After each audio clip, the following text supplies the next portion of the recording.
So next I want to demonstrate to you how you might get more comfortable sitting on the floor if you choose to try traditional meditation posture, which can either be cross-legged the way Bella is sitting here, or it could be kneeling, which you'll demonstrate in just a minute.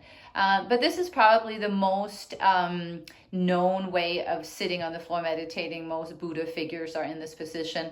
So most people, if they're not used to sitting on the floor, will experience the pelvis kind of sagging back a little bit. You'll see the spine will round, the shoulders will slump forward, and that's often because of tight hamstrings. So doing some stretches for the hamstrings to lengthen them before you sit is really beneficial.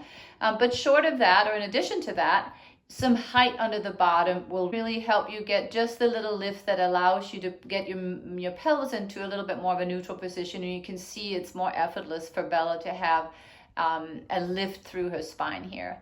Now, what can often happen, because Westerners tend to have really tight hips, is that the knees pop up a little bit like this. I see this in my classes all the time.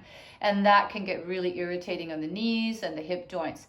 So a way to alleviate that is to grab some support, and in this case, a blanket, and just thread it around your front there, and then the knees can drop into the blanket and the support, and immediately you'll feel a sense of relief in the knee joints and the hip joints.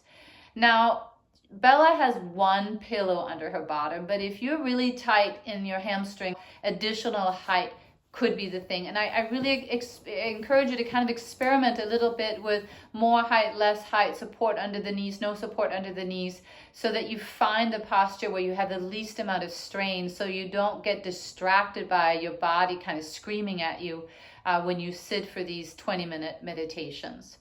Now, this posture may not be achievable either. Your hips might just not like it, and in which case you can do what we call the Zen kneeling version. Traditionally in Zen Buddhism, practitioners would sit with a little bench under their bottom. So you could look at that online, but short of that, yoga blocks will really do the trick. So why don't you put that block between your heels, and just that little lift of the bottom will take the pressure off her feet, less pressure on the knees, and just make it easier to sit upright. You can probably see that lift through the spine that looks quite effortless there.